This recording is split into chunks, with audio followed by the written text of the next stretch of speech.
today. Still windy and warm for our evening across the St. Louis area. A couple of showers are possible, but fairly limited. Lots of clouds overnight tonight. Evening temperatures will be in the 70s, 65. That's it for the overnight low. Then on Thursday, a mix of clouds and sunshine, windy and warm. Showers around, especially in the afternoon. 78 for the high on Thursday. Not even close to a record. 86 the record on Thursday from 1940. Thursday night, clouds and showers, still windy and warm. 65 Friday, partly sunny. Still windy and warm on Friday, but the days are numbered once we get into Friday. And Friday will bring a couple of showers and thunderstorms around, especially in the afternoon. 82 for the high on Friday. That's not a record. 85 the record from 1950. Here comes a cold front Friday night. Showers, a couple of thunderstorms around, noticeably colder by late Friday night, 48. I know you want some more weather, so let's keep going here. The weekend, it is a cold weekend. Saturday, clouds with showers, 55 for the high temperature. And Sunday, periods of rain, kind of a cold, raw day, 52 for the high temperature on Sunday. We have a solid shot of a freeze coming in here Monday night, Tuesday night, and again Wednesday night. And Halloween continues to look dry, but it's chilly to cold. The high temperature Halloween, 45 degrees. Trick-or-treat time, about 40. And we're going down to 28 Tuesday night into Wednesday morning. Yes, there is a lot going on. I'm meteorologist Dave Murray for the Voice of St. Louis, KMOX. Oh, no, the poor little ghosts and goblins. They'll have to wear those dreaded coats covering their costumes Monday, Tuesday night. 72 right now in St. Peter's, 68 in Florissant. Why can't it be like this for Halloween? And then 70 degrees downtown at the Arch. I'm Maria Kina, KMOX News. From KMOX Sports. Okay, boys, here we go. Welcome to the Graybar Sports Open Line. Goldschmidt swings and he hits a drive. He hits a slammer. Graybar, your distributor for electrical and datacom needs. Here we go. Now, Matt Pauley on America's Sports Voice, KMOX. All right, man, let's get going here. Here we go. Let's go.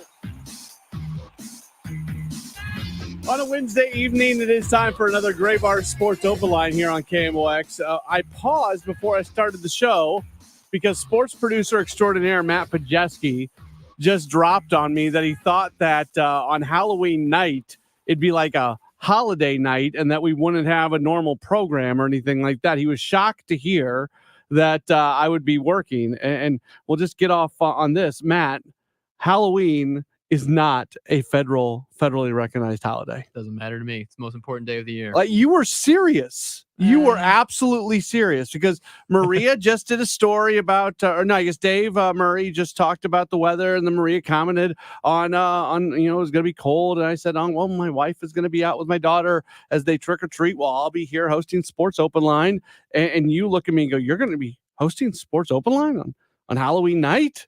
Like you didn't take off? Like it's Christmas or Thanksgiving or New Year's or something. It's better than all those. You are a big Halloween person. Love Halloween. You and your family, you put up lots of stuff in the yards, right? Like your parents' family or your parents' house. My parents' house is completely decked out in Halloween decorations. There's not a blank square inch on that house. Is it scary type stuff? Yeah. Okay, so here I have a 4-year-old daughter. Okay. She does not like the scary stuff on houses.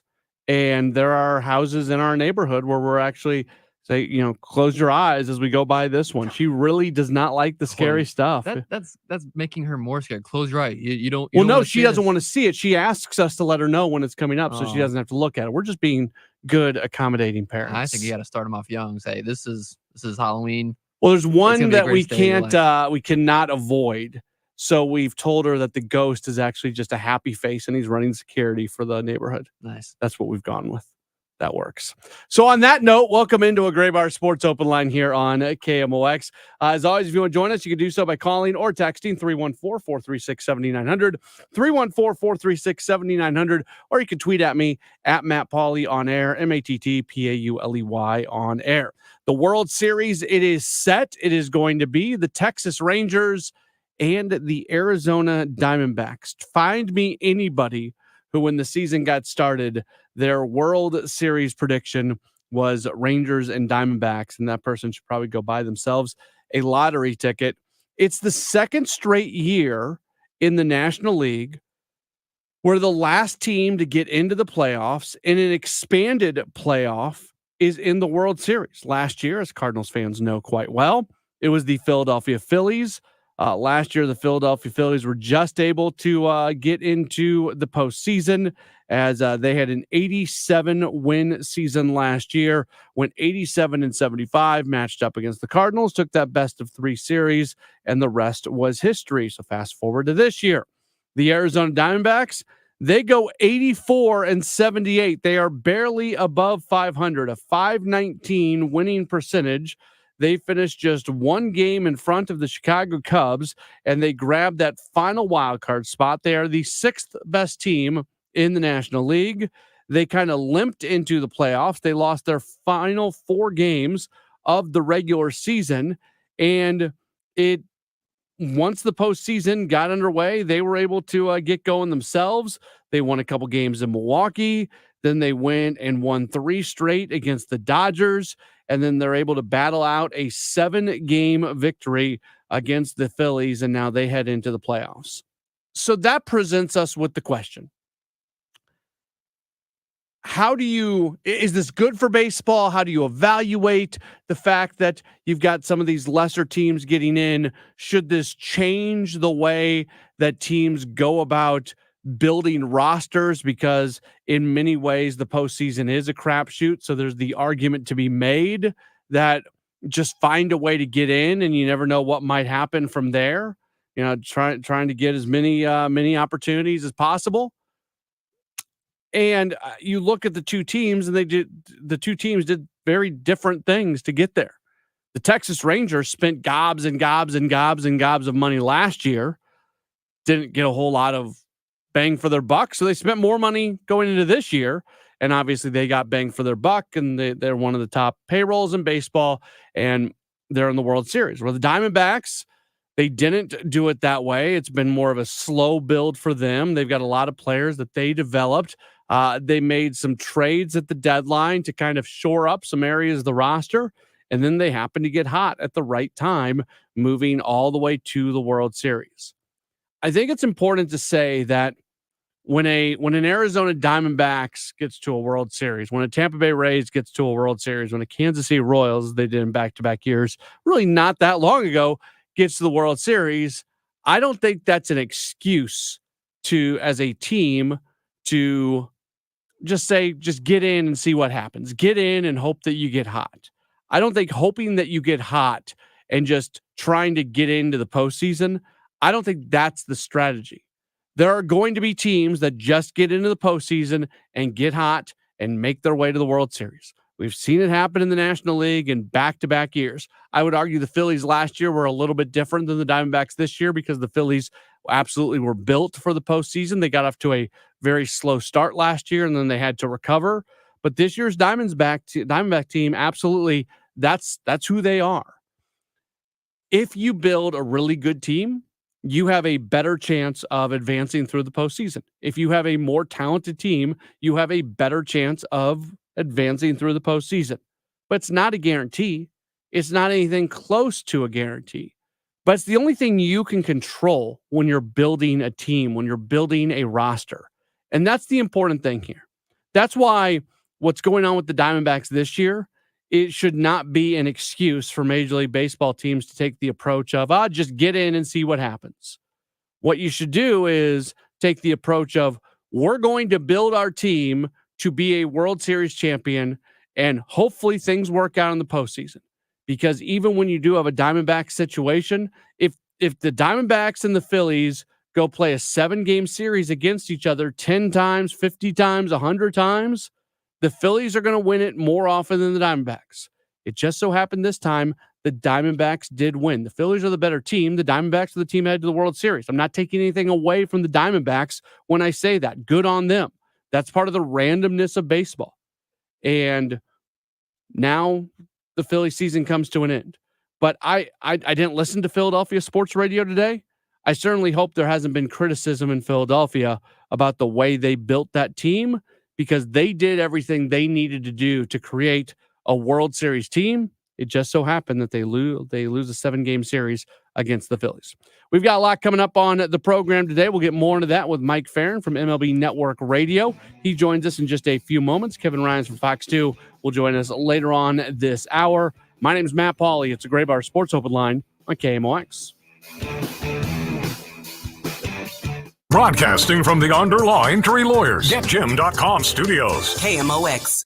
Nobody wants a surprise in their jelly donut. It's toothpaste? That's because the middle is the most important part.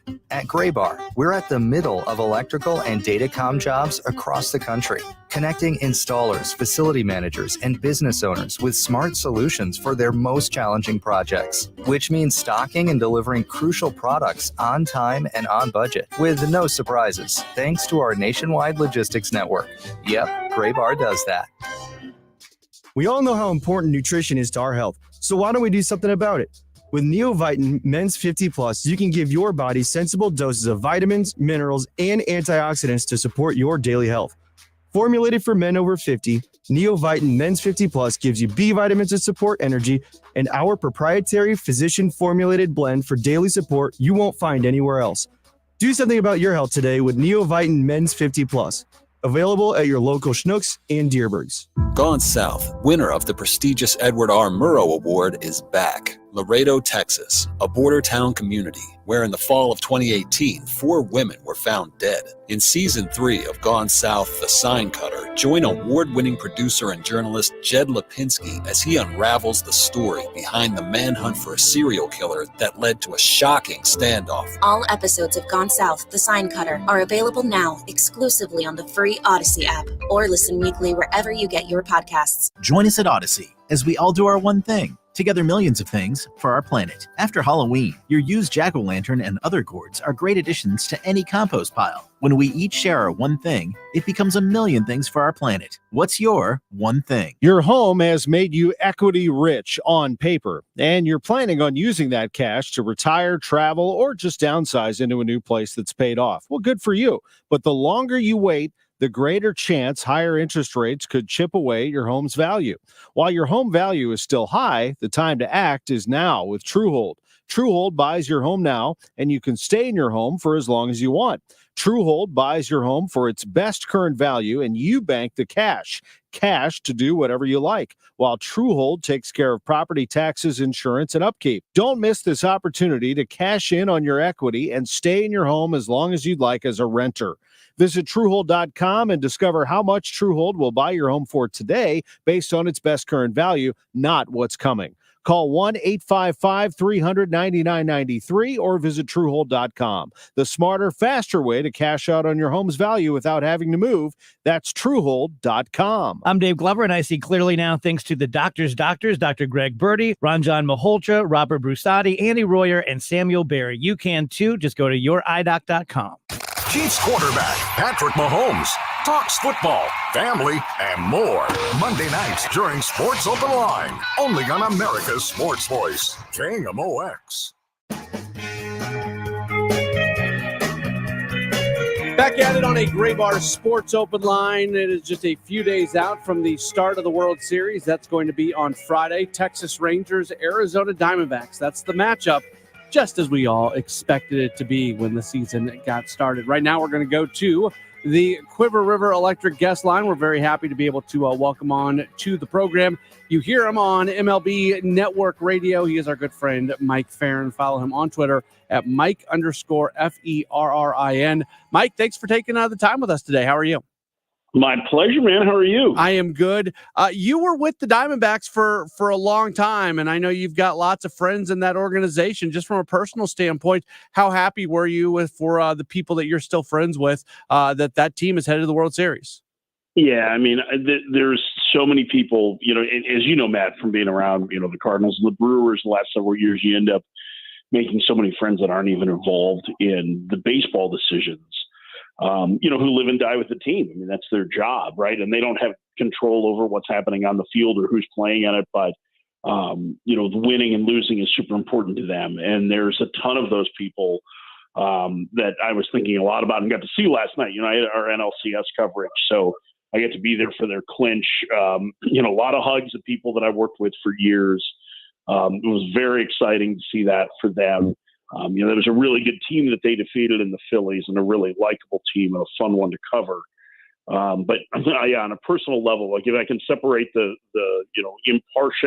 impartiality that we attempt to attack these jobs with, very happy for those people, and very happy for two guys that I got really close with, and Torey Lovello, the Diamondbacks manager, and Mike Hazen, their general manager. Mike's been through a lot. He lost his wife last year to glioblastoma. He's now a single dad raising 4 teenage boys.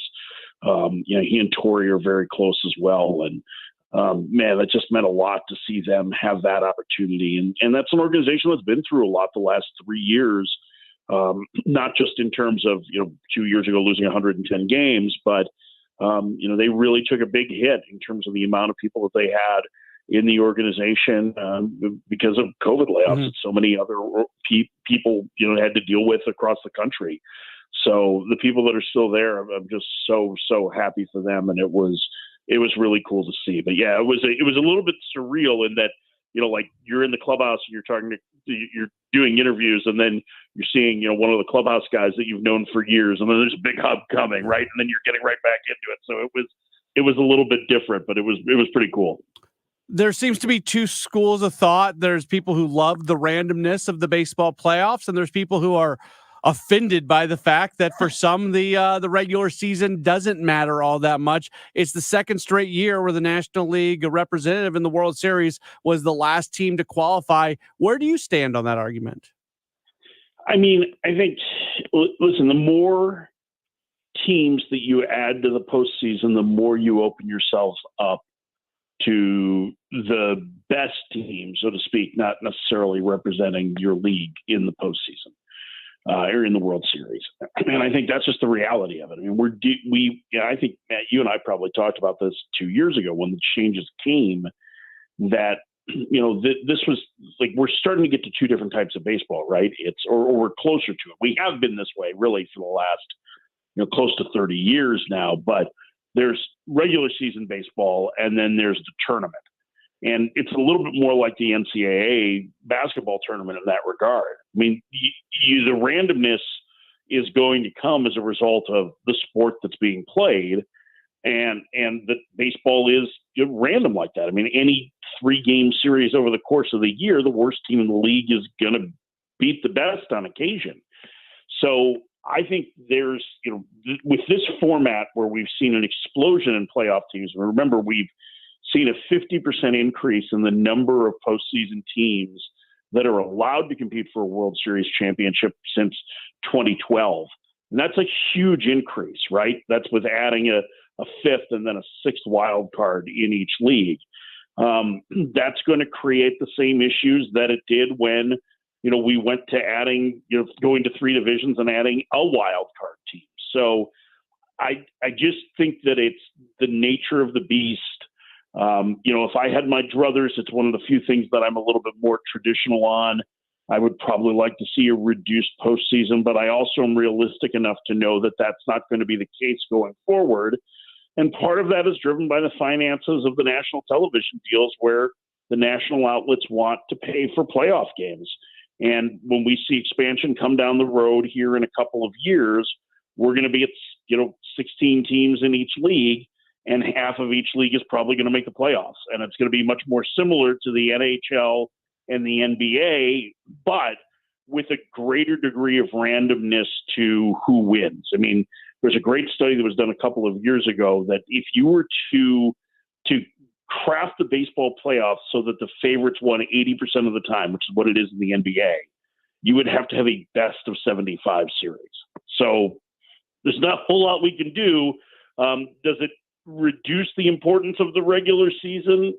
Yeah, I mean, I guess in terms of how it sets you up for the playoffs, but listen, what else are we going to do for 6 months? Yeah, and the other side of that is, the Phillies maybe were a team that were more built for the playoffs than the Diamondbacks, but at the same, I just don't want to see teams say, "Oh, well, look at the Diamondbacks get to the World Series, look to the Rays get in the World Series," and say the idea is just to find a way into the tournament. I'm of the belief that even if it doesn't always work out for you, I hope that teams, and there are some teams that still do it, that do go all in and try to do everything they can to have success in the playoffs, knowing that sometimes it's just not going to work out. Yeah, I mean, I think if you were to start this postseason over again and play it from the beginning, like I think we probably would have two different teams in the World Series, right? So the key to building a good team over 162 games and racking up those games is building depth, right? So you can deal with injuries over the course of the season, but also listen, the Diamondbacks are running out a rookie in game 3, and they don't really have a game 4 starter. The Rangers went through a good chunk of this postseason with just 2 healthy starting pitchers. And even so, Max Scherzer's just not healthy, and they don't really have a 4th starter either. I mean, they're throwing a lot of different guys at the problem. So I think there's something to be said with the certainty. And, this was a weird year anyway. I mean, I think if you look at like the Braves were a really good offensive team, right? What do they win? 104 games. I mean, no team in baseball history has ever slugged over 500. But really pay attention to what their rotation looked like this season. They got a great first half out of Bryce Older, but after the All-Star break, he was pretty lousy. And they had a ton of injuries that ended up impacting their starters. Their pitching ERA was towards the bottom of the league in the second half of the season, and that's a team that won 104 games. So we had 2 teams that got outscored by their opponents that made the postseason this year. The Marlins outscored by the widest margin of anybody who's ever made the postseason, and the Diamondbacks, who were just the second team ever to have a negative run differential and make the World Series. The other one, unfortunately for Cardinals fans, was the 1987 Twins, who won 1 more game than the Diamondbacks did. So there's again, that's. I saw some people today that were like, "Oh, well, this is the end of baseball because an 84 win team made it, was outscored on the year." And I'm like, "Well, then you clearly should have stopped following it 36 years ago because the same thing happened." And the path really for the Twins, if you think about it, was easier, at least in terms of the number of opponents that they had to face. They swept Detroit, if I remember right, in 1987. That was all they had to do to get to the World Series. It wasn't that they had to. They didn't have to go through a wild card round and then a division series round and then an LCS in order to get there. Yeah, from a Cardinals standpoint, that 06 team won 83 games in the regular season. Yeah. So Cardinals fans can't be upset about this. Right. And I think that's the point. That's a team that I'm sure there are a lot of great players that came up that were young on that team, right? Adam Wainwright and Yadier Molina were very young players at that point. So I think there's something to be said for, just having to have an understanding that the tournament is always going to give you a level of randomness. And the more teams that you involve, the more random it's going to get a chance to be. And I think if you really want to enjoy it, you have to be accepting. If you don't want to enjoy it, that's fine. It's football season too. But I think that there's still an intensity to playoff baseball that's different than the regular season, and that makes it exciting as well. Last thing for you, who do you like in the World Series? I don't know. I got asked this question earlier today, and what I can say is that Texas's offense is really good. They're outstanding. They're similar. Them and the Diamondbacks are similar in that they don't chase. The Rangers don't chase and they hit for a ton of power. It's kind of like those Astros teams from 6 or 7 years ago. Their bullpen, I think the results were better than the way they pitched throughout this postseason, whereas the Diamondbacks bullpen was pretty good. So I think there's a little bit of a disconnect there in terms of kind of where things are. So if you end up in slugfest, you're going to take the Rangers.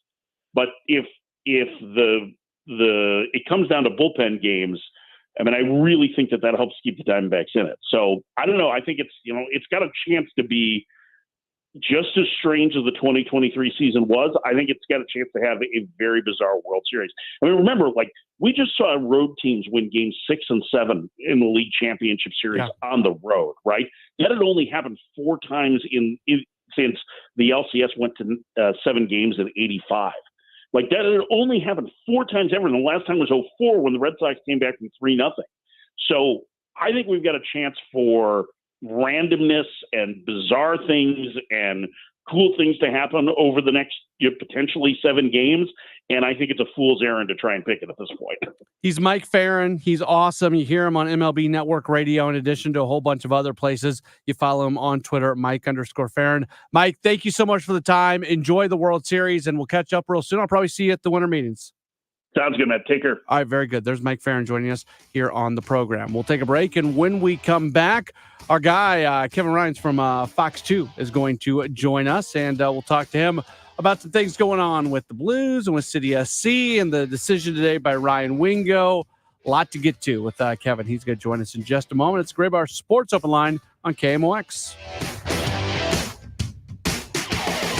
Hi, this is Dr. Brad Schaefer. As a podiatrist, I can tell you no two people's feet are alike, which is why I recommend Dr. Scholl's custom fit orthotic inserts. They're customized for your feet, so you get a unique solution your feet really need, not just a one-size-fits-all insole. They're clinically proven to provide pain relief for achy feet, knees, lower back, plantar fasciitis, and heels. Take the Dr. Scholl's custom fit orthotics assessment in Walmart today, now in the foot care aisle. Wireless headphones. That'll be $200. I'll use my Capital One Quicksilver card. Now that's a hit. You used the Capital One Quicksilver card, which makes you the hero of every purchase. With Quicksilver, you earn unlimited 1.5% cash back on every purchase everywhere. I wanted running music, but unlimited 1.5% cash back is pretty heroic. Good instincts. Every hero needs a theme song. The Capital One Quicksilver card. What's in your wallet? Terms apply. See CapitalOne.com for details. Software Engineer Manager for Equifax Inc. in St. Louis, Missouri, to build, direct, and grow high-performing technical teams to develop industry-leading software solutions. Requires bachelor's degree in computer science, information systems, or related field. Willing to accept foreign education equivalent plus 7 years of experience as software engineer manager or related occupation in software design and development, or alternatively, no degree and 9 years of experience as software engineer manager or related occupation in software design and development. Email resume to jobs.opportunities@equifax.com. Reference position number 11269. That's jobs.opportunities@equifax.com. Reference position number 11269. Software Engineer Manager for Equifax Inc. in St. Louis, Missouri, to build, direct, and grow high-performing technical teams to deliver industry-leading software solutions. Email resume to jobs.opportunities@equifax.com. Reference position number 11269.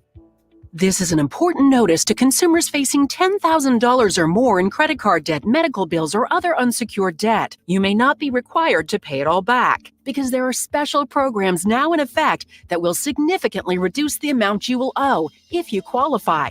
This is not bankruptcy or a debt consolidation loan. These programs, which the credit card companies like to keep secret, exist to aid American consumers struggling with overwhelming credit card debt by offering tremendous savings and real debt relief. Accredited Debt Relief has established a special hotline for you to call and learn what savings you qualify for. They've helped qualify consumers with over $1 billion in debt and are A+ rated with the Better Business Bureau. So don't wait. Get the relief you need during these hard economic times. For this free information, call the Accredited Debt Relief Hotline now. Call 800-873-7171. 800-873-7171. 800-873-7171. Scrubbles Car Wash is now scrubbing in St. Louis with 3 locations now open in St. Peters and 9 more scrubbing soon throughout St. Louis. Our starting lineup of locations are the best in the biz. Come see our state-of-the-art car wash. Visit Scrubbles Car Wash at 297 Salt Lick Road, 1125 Cave Springs Estate Drive, or 3300 Mid-Rivers Mall Drive. We specialize in clean, but our focus on professional customer service sets us above all the rest. See why Scrubbles is batting cleanup for St. Louis. This is the Gray Bar Sports Open Line. Goldschmidt swings and he hits a drive. He hits a slammer. On America's Sports Voice, KMOX.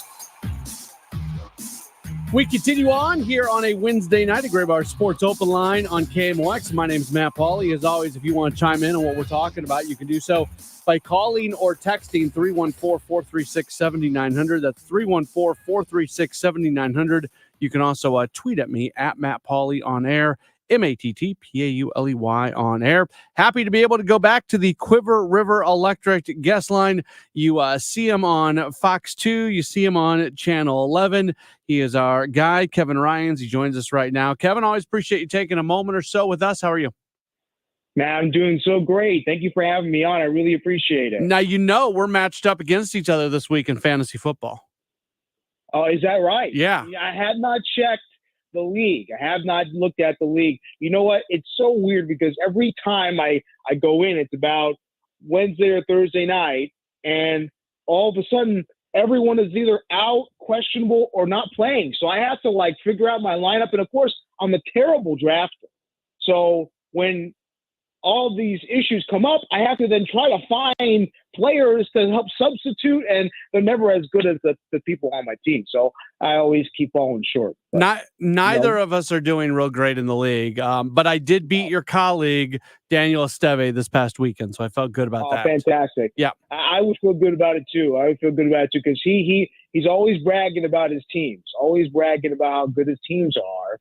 And so when you beat him, you always feel a little bit better. Yep, I feel good. I've mentioned it a few times here on this program. I got no problem talking that smack. It's I'll do it for sure.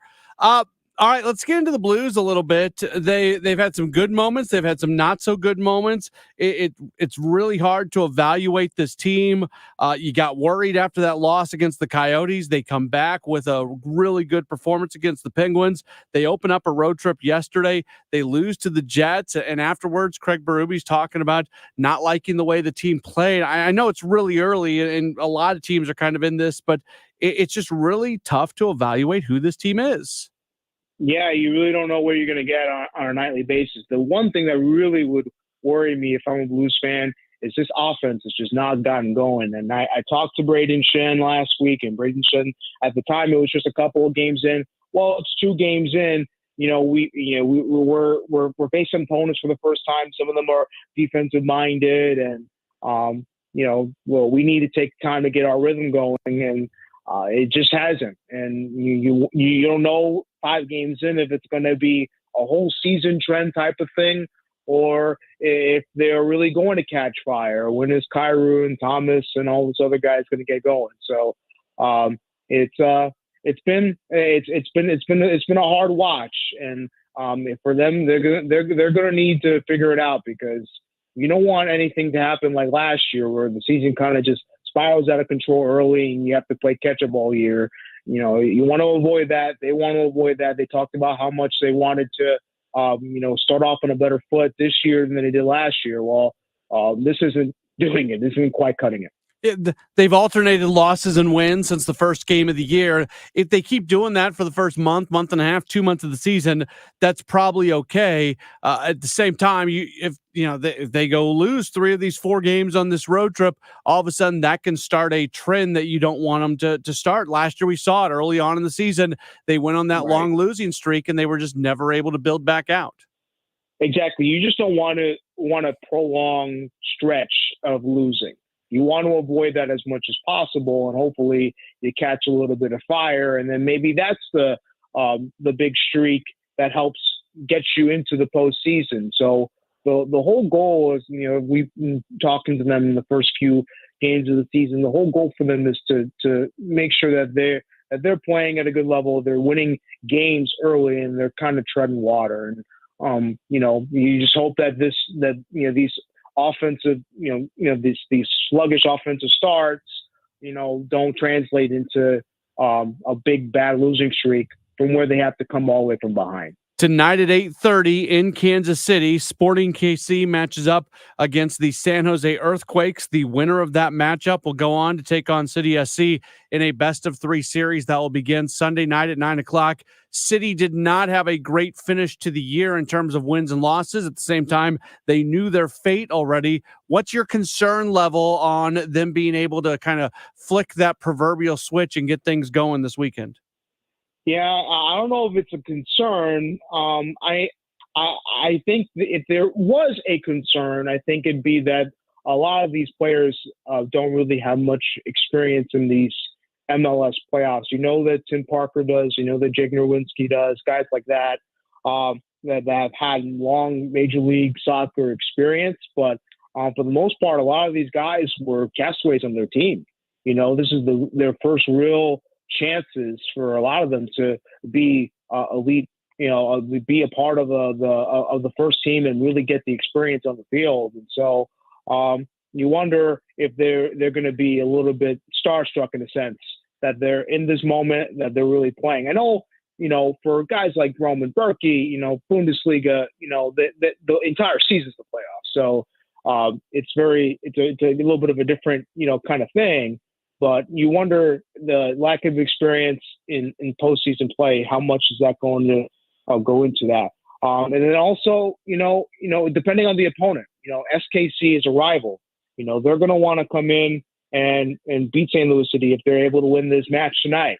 St. Louis took care of them at City Park. We lost the game, a really good, fantastic back and forth affair at Sporting Kansas City in September. So it's one of those deals. Is like, the rivalry aspect of it kind of worries me. And if it's San Jose, City, I think they pretty much took care of San Jose.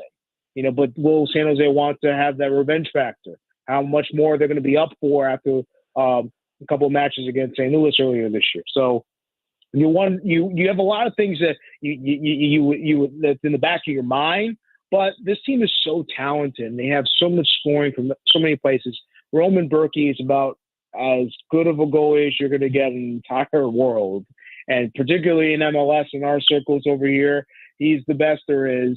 And so you feel confident that they could win over the weekend. But there has to be things in the back of your mind that you're thinking about. And the things I pointed out are certainly it.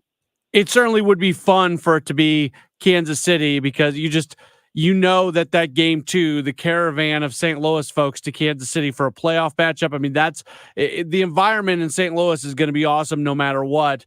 But we saw when they played in Kansas City, the way St. Louis folks were able to get a good number of tickets, and you feel like that is likely to happen in the playoffs. Everybody says that the better matchup is San Jose, but the more kind of fun matchup is Kansas City, and I would agree with that. And I think, assuming they win against Kansas City, I'd love for that to be the series that they get.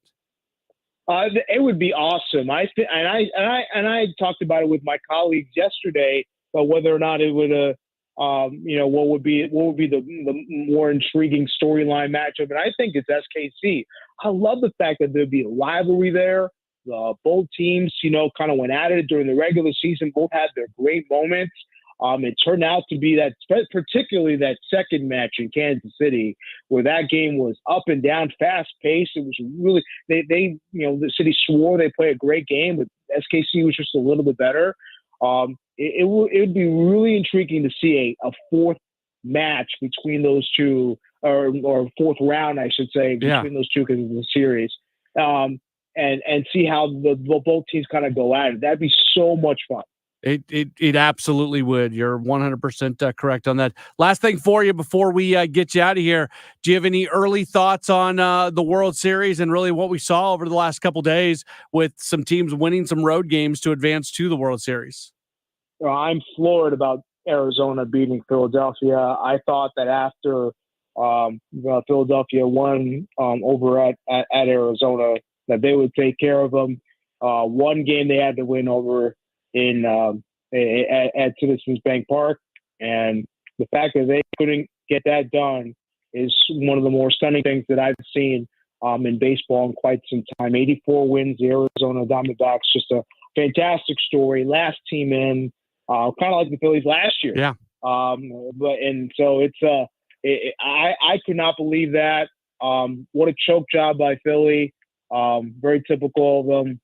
And so you wonder, now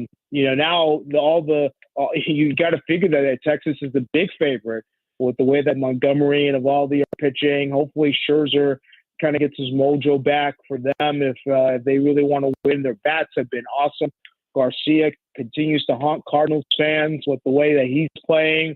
You got to think that they're the big favorite, but I wouldn't sleep on Arizona. They're red hot, and we know how when teams should go into the postseason and they get hot, you know that they have a good chance at at winning the dang thing. So stunned by Arizona, in awe of Texas and how they've been able to play. It's going to be an interesting World Series. Not sure how well rated it's going to be, considering the fact that the teams aren't exactly the biggest markets and they're not the highly touted teams that you think of, but still very interesting in of itself. He's Kevin Ryan. You see him on Fox 2. You see him on Channel 11, as they say, the power of two. Kevin, always appreciate the time. We'll see you soon. Thank you so much for having me. I appreciate it. You bet. There's Kevin Ryan's joining us on the program. I was going to ask him about the Knicks. I know he's a Knicks guy, but right now they're losing to Boston 33-24. I didn't want to. I already talked a little smack when it came to our fantasy football matchup. There's only so much smack I'm going to talk to a guy like. He's a good guy. All right, we'll take a break. When we come back, we will wrap up hour number 1 of the program, talk a little bit more about what happened with the Blues last night. They lose it to the Jets 4-2. It wasn't like the Arizona matchup, but it still wasn't the type of performance you're looking for. What are we learning about this team? We'll get into that coming up in just a moment. It's Gray Bar Sports Open Line on KMOX. The Dave Glover Halloween Show is back. The DGS Halloween Show is turning the tables a bit this year. We want to hear from the audience. Every weekday between October 25th and Halloween Day, October 31st, the DGS crew will feature a listener and their own experience with the paranormal. Presented by Portlandia Big Believer Cabernet Sauvignon. There's more Bigfoot sightings in Washington than any other state. Perhaps he likes Big Believer Cabernet as much as the wine critics do. Did you know that St. Louis Composting has an array of STA-certified compost, soil, and mulch products that are available by the bag or by the truckload? It's the healthy, all-natural, cold-weather dyed for your garden and lawn. For more information, visit stlcompost.com.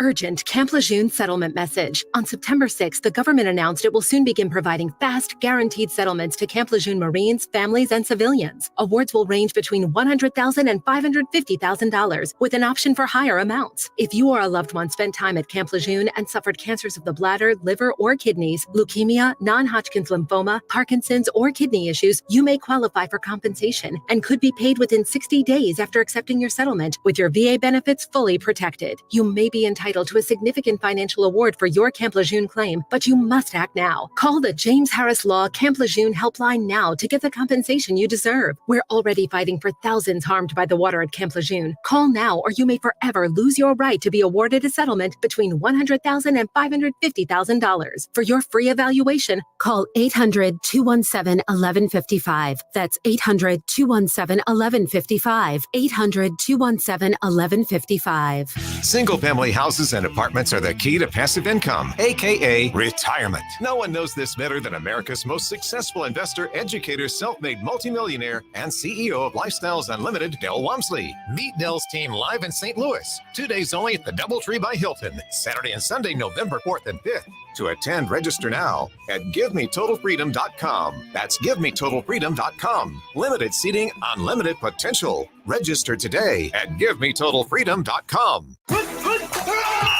It's football season at Circa Resort and Casino in Las Vegas, featuring the best pool in history. Stadium Square, 3 levels, 6 pools, and a 143-foot diagonal screen. Stadium Swim is America's favorite place to watch football. Touchdown! Unbelievable! Stadium Swim, located at Circa Resort and Casino. Book today at CircaLasVegas.com. That's CircaLasVegas.com. Says here that Gray Bar is a distributor. Yeah, we support electrical and datacom projects all over the country. So you can get me the products I need, where and when I need them? Yeah, thanks to our national logistics network. Any industry? Yeah, construction, industrial plants, schools, hospitals. So you could say Gray Bar is much more than a distributor. Yeah, you could say that. When you need a hand powering, connecting, or maintaining your operations, join the thousands of professionals who rely on Gray Bar to help keep them up and running. Yeah, Gray Bar does that. This is America's sports voice, KMOX.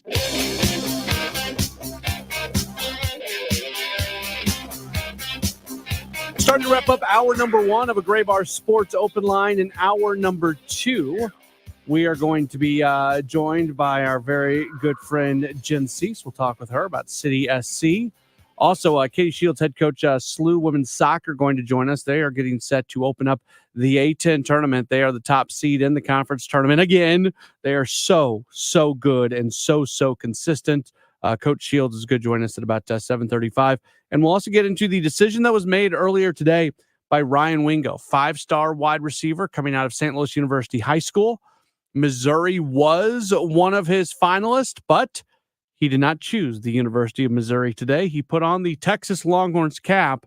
However, his dad talked to Frank Cusimano from Channel 5, and his dad had some interesting things to say about the recruitment, and we're going to play that coming up in just a little while when we get into the 7 o'clock hour. So we'll do that coming up. But right now, I want to talk a bit about the Blues. They lose last night by a 4-2 score to Winnipeg. Head coach Craig Berube wasn't real happy with the way his team played last night.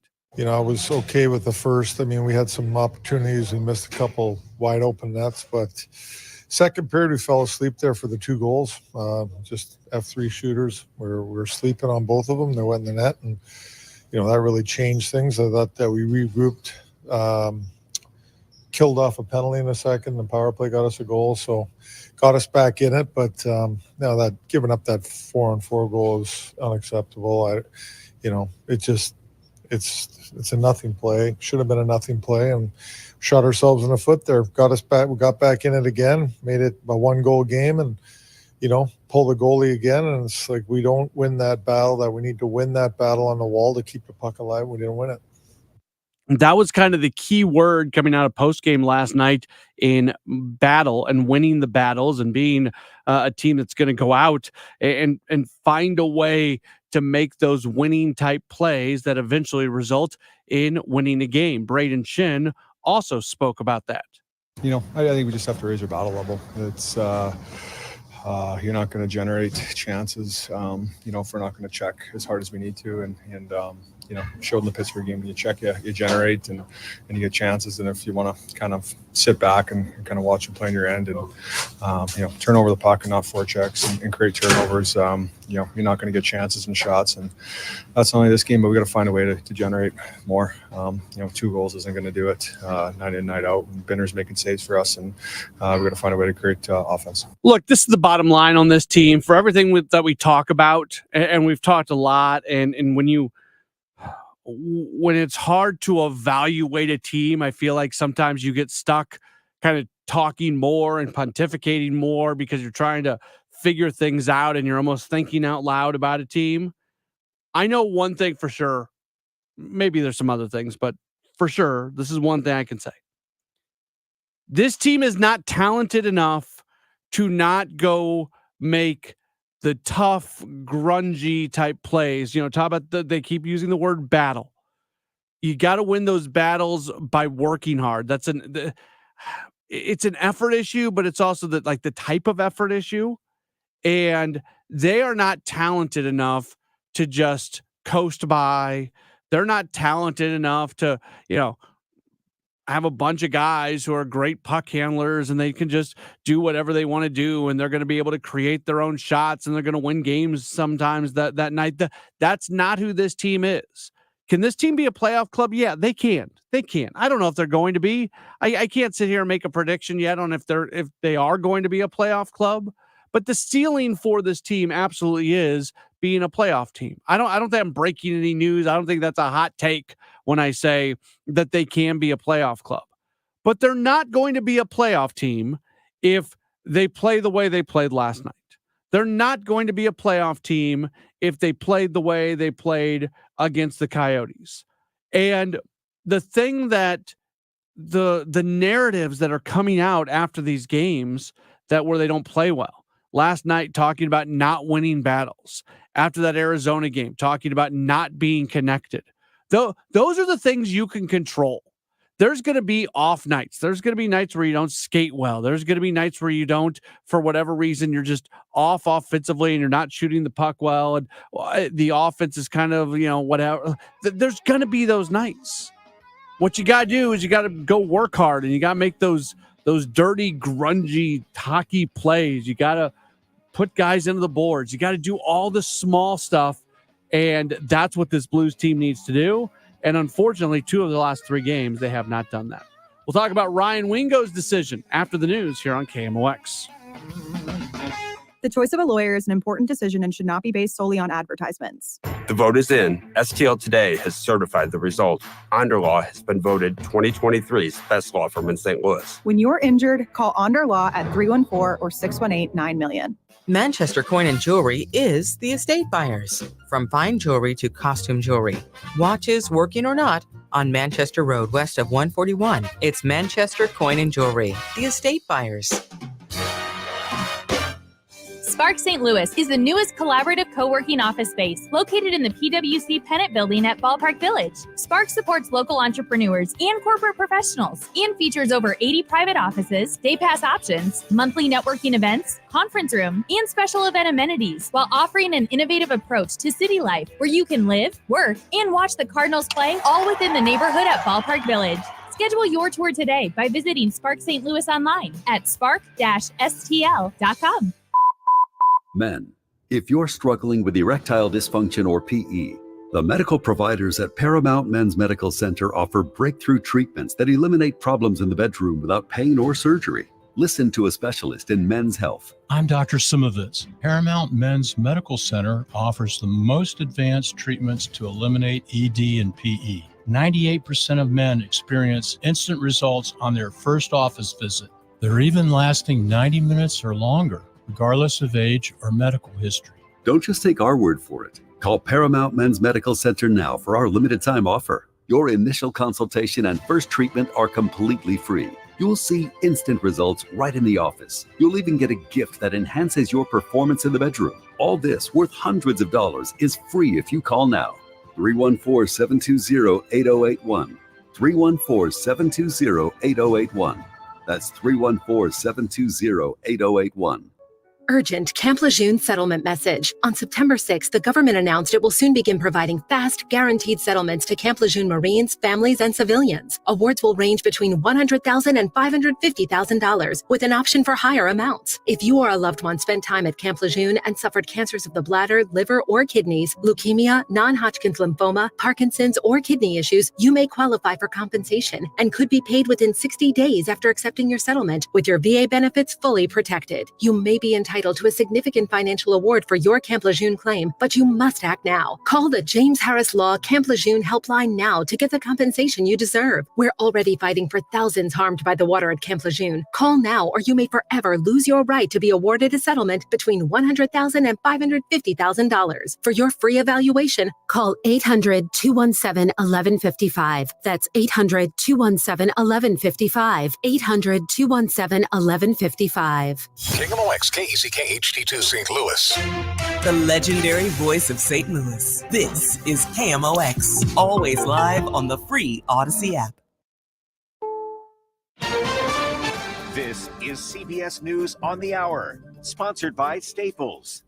I'm Jennifer Kuiper. This just in, the UAW and Ford are closing in on a tentative agreement that could be announced as soon as this evening. It could see auto workers receive raises of 25% over the life of the agreement.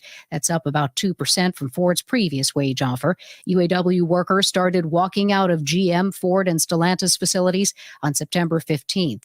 House Speaker vacancy filled. The gavel has been given to Republican Congressman Mike Johnson from Louisiana. I'm so grateful and so humbled to have gotten a unanimous vote on the floor by all of my colleagues here.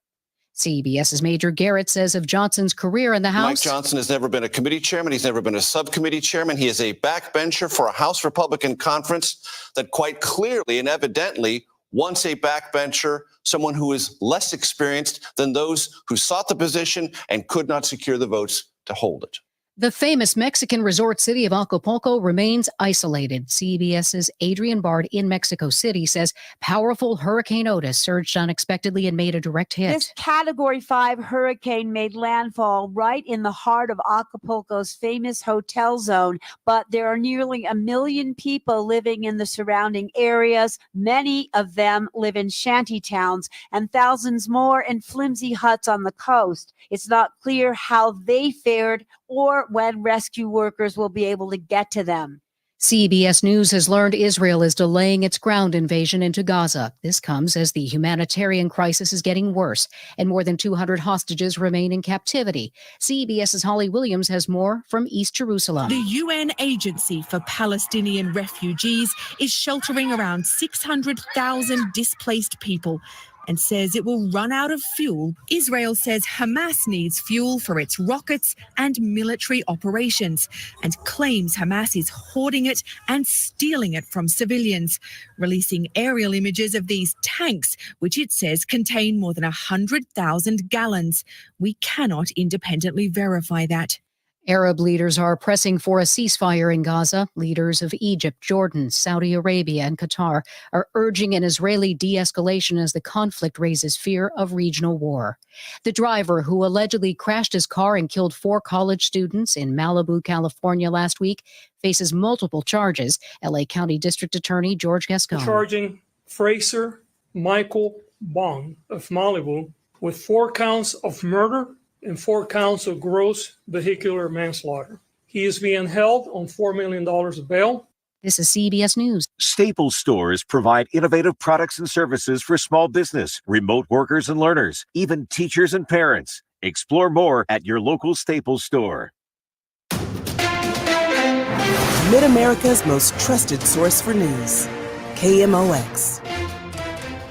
At 7:03, we have clouds, 71 degrees downtown of the Arch. I'm Maria Kina. Our top story this hour, a summit aimed at helping Madison County, Illinois businesses and government work better together was held today. Granite City Mayor Michael Parkinson says cooperation amongst government officials on both sides of the aisle gives local businesses a sense of comfort. Having a group together that are just trying to make a difference and letting the business leaders hear that, I think gives them hope for staying in Illinois, staying in Madison County, or staying in Granite City.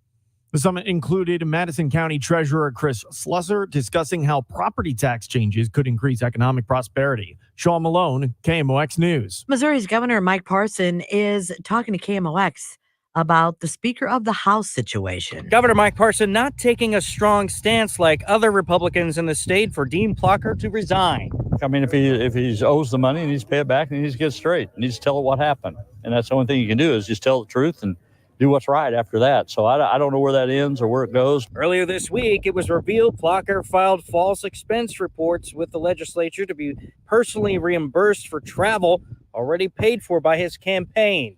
Stuart McMillan, KMOX News. Well, now that the U.S. House has a speaker, Metro East congressional leaders are responding. Congresswoman Mary Miller calls Speaker Johnson a thoughtful and compassionate leader and says she was proud to support him to become the next Speaker of the House. The Republican from the Metro East says that she hopes the U.S. House will now resume work to secure the southern border of the United States and impeach President Biden.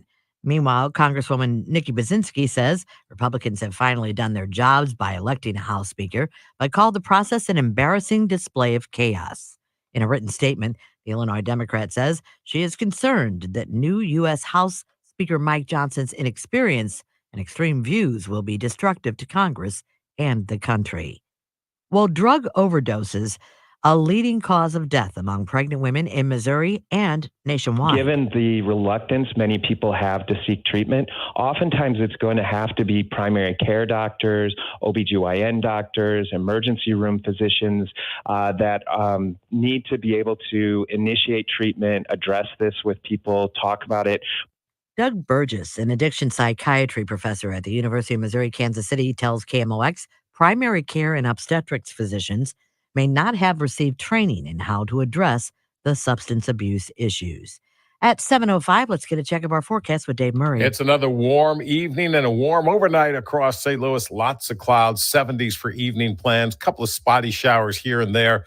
And that's the rule overnight. Clouds, spotty showers, windy and warm. 65 for the overnight low. On Thursday, a mix of clouds and sunshine, windy and warm. Some showers around 78 degrees. Thursday night, clouds and showers, windy and warm. 65 Friday, partly sunny, windy and warm. Some showers and thunderstorms, especially Friday afternoon. Friday's high 82, but the temperatures start dropping late Friday night. I'm meteorologist Dave Murray for the Voice of St. Louis, KMOX. But for now, not so much. 67 degrees in St. Peters, at 68 in Florissant, and downtown of the Arch at 71 degrees. I'm Maria Kina, KMOX News. This is the Graybar Sports Open Line. Goldschmidt swings and he hits a drive. He hits a slammer. On America's Sports Voice, KMOX. Back at it on a Graybar Sports Open Line right here on KMOX. My name is Matt Pauley. 1 hour down, one more to go. Coming up this hour, we are going to be joined by Jen Cease. Lots of soccer this hour. Jen Cease will join us at 7:20, so in about 15 minutes or so. And then we'll hear from Coach Katie Shields, the SLU women's soccer coach. And Brad Young's in the house tonight for At Your Service from 8 o'clock to 10 o'clock. He generally pops. Have we officially invited him to the 7:45, 7:50 segment yet? Okay, so hopefully he's listening as he drives. You know what, Matt? Don't even text him. We will extend the invitation right now to Brad Young to join us in the final segment, as we normally do with Brad when he's hosting At Your Service on Wednesday nights right here on KMOX. Tomorrow, short night. We'll have Thursday night football, and then we're back to a full show coming up on Friday. So Missouri football has a ton of momentum right now. They only have one loss. They could easily be undefeated. They're in the top 25.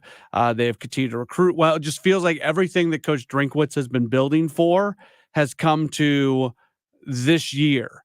And you thought maybe, just maybe, that would turn into him picking up the services and the program picking up the services of Ryan Wingo, 5-star wide receiver coming out of SLU High, as Missouri was one of the finalists for Wingo's commitment to a program.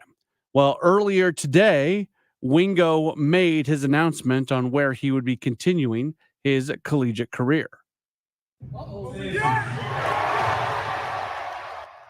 If you didn't hear what he said right there, he said Texas.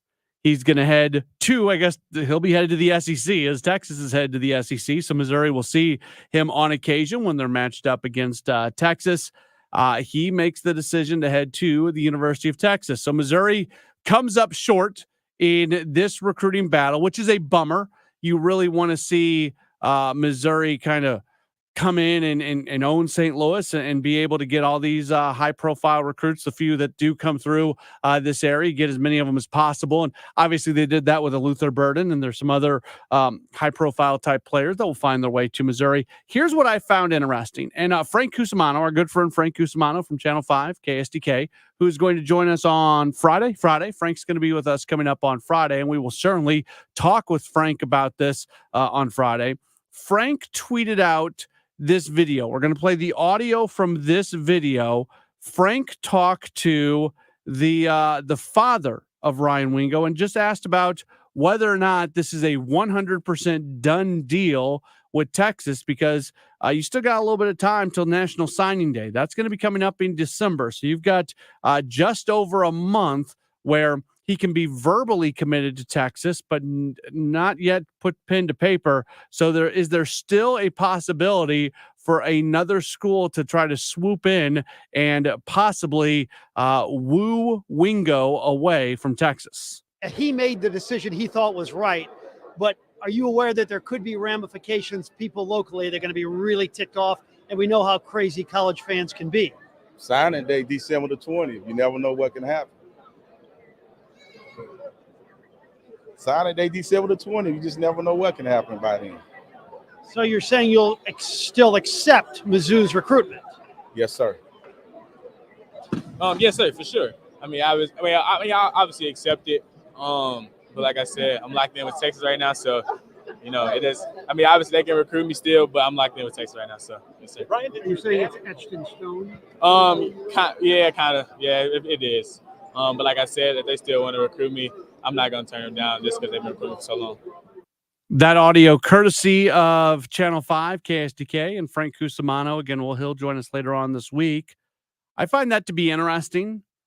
One of two things is going on there. Either they're trying to not make Missouri people hate them for the decision, or the recruitment is legitimately still open. And with name, image, likeness, and with the money that you get from these NIL collectives, you never know what might happen. I'm not sitting here predicting that Wingo is going to switch his decision and switch his commitment and head somewhere else. But that did seem, and I thought that was very notable what was said by Ryan Wingo and also his father to Frank Cusimano in Channel 5, that they will still accept recruitment.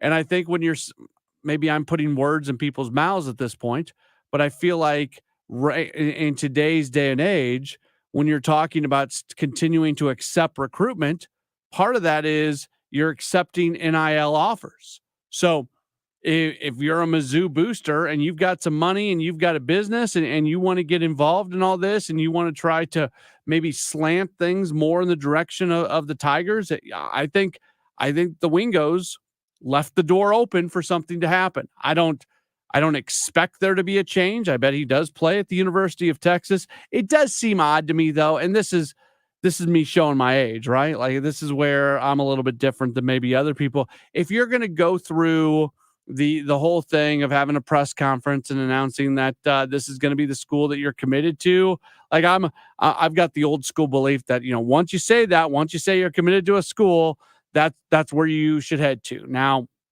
all that being said, it doesn't happen a lot. If you follow along with kind of the business of major football, major basketball recruiting, it happens every single day. If you're looking at a Rivals or 24/7 Sports, any of those websites that cover football and basketball recruiting, you see it on an everyday basis that these kids are verbally committing to one program and then they change their verbal commitments. And if I'm going to talk out of both sides of my mouth, you know what?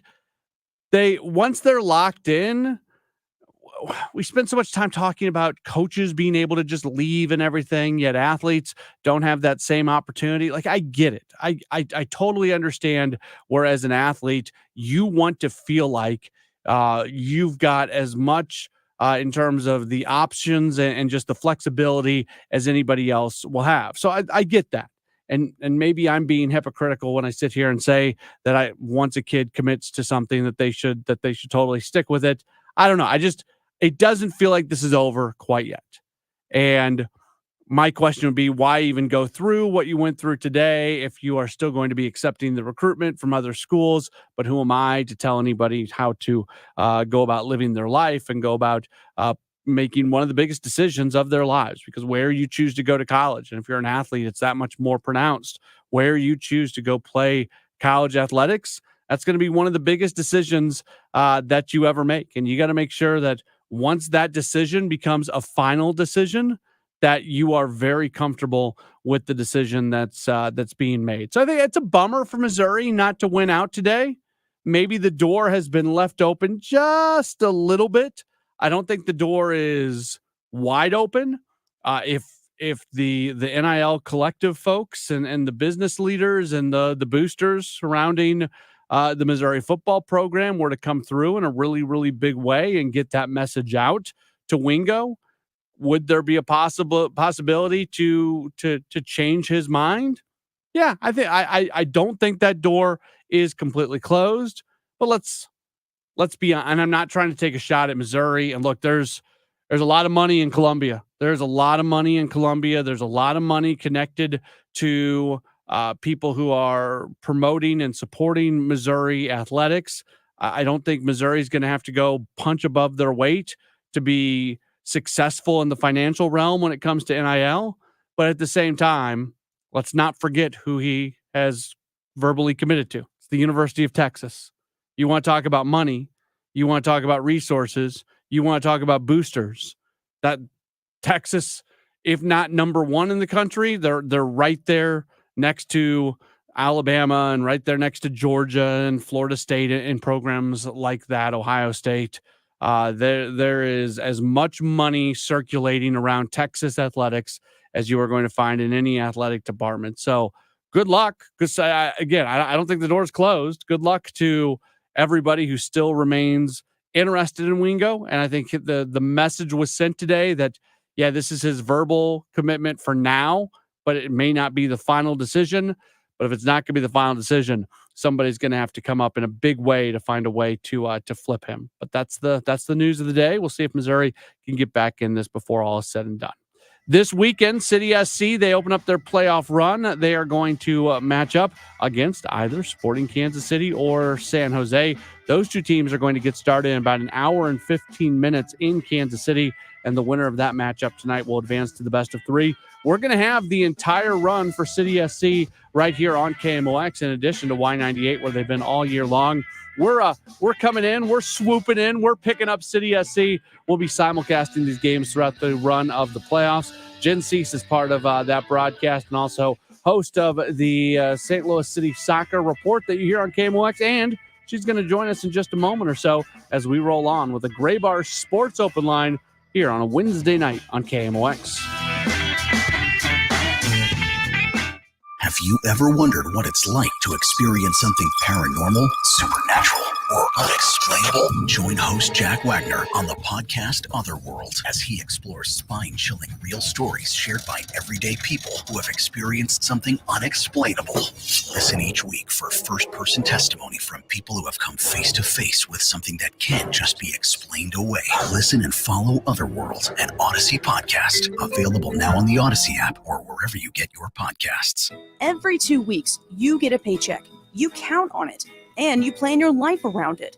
But what happens in retirement? Sure, there's Social Security, but that's not enough. How can you create a paycheck in retirement? Steve All and his team at the All Financial Group can show you by creating a custom retirement plan and show you how you can create a guaranteed income stream for retirement, just like you are working. Imagine waking up, not going to work, and still getting paid. To find out more about guaranteed income in retirement, attend one of our upcoming events on October 24th or 26th. These events are complimentary, but you must qualify to attend.